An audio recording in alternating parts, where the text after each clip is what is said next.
Salam dan bahagia Bapak dan Ibu guru hebat.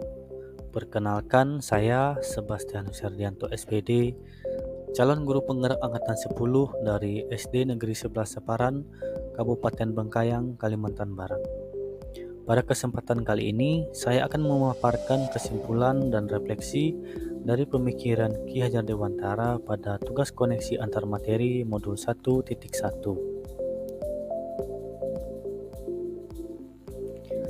Saya akan merefleksi diri melalui 3 pertanyaan sebagai berikut. Yang pertama, apa yang saya percaya tentang murid dan pembelajaran di kelas sebelum saya mempelajari modul 1.1? Yang kedua, apa yang berubah dari pemikiran atau perilaku setelah mempelajari modul ini? Dan yang ketiga, apa yang dapat segera saya terapkan lebih baik agar kelas saya mencerminkan pemikiran Ki Hajar Dewantara? Sebelum mempelajari modul 1.1, saya beranggapan bahwa semua murid dapat mengikuti cara belajar yang dilakukan oleh guru, asalkan ia memperhatikan penjelasan guru dan rajin belajar. Sebelum mempelajari modul 1.1 juga, saya percaya bahwa murid dan pembelajaran di kelas terbiasa menerapkan pembelajaran sebagai berikut. Yang pertama, guru sebagai pusat pembelajaran di kelas, di mana guru lebih banyak berbicara sedangkan siswa hanya duduk mendengarkan. Yang kedua, buku satu-satunya sumber belajar, padahal di lingkungan pun bisa dimanfaatkan sebagai sumber belajar. Yang ketiga, mengutamakan aspek kognitif anak, padahal selain aspek kognitif ada aspek psikomotorik, karena sejatinya setiap anak memiliki kemampuan dan bakat yang berbeda-beda.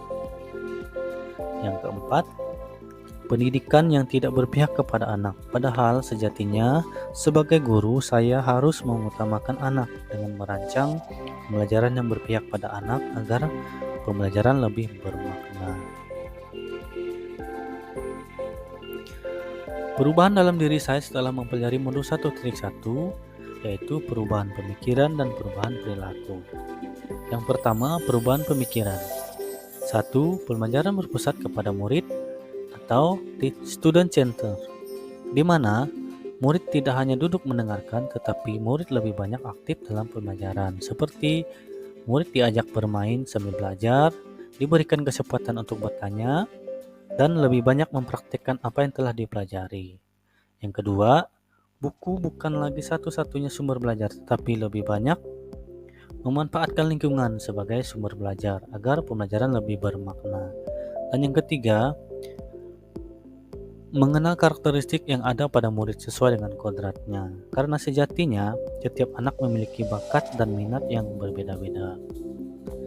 Terus perubahan perilaku. 1. Memberikan kesempatan kepada murid untuk menyelesaikan tugas sesuai dengan minat dan bakatnya. Terus yang kedua, tidak hanya fokus pada aspek kognitif, melainkan pada aspek psikomotorik juga.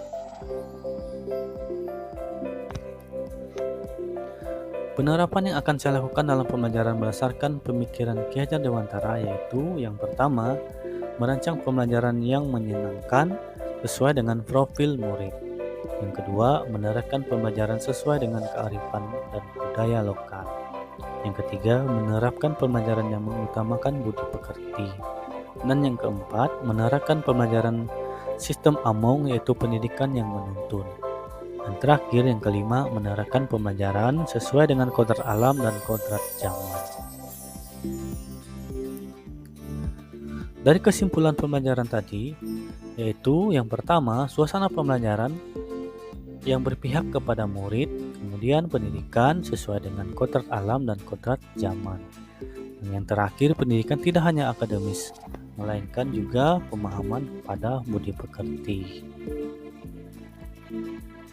Sekian pemaparan dari saya. Salam guru penggerak. Terima kasih.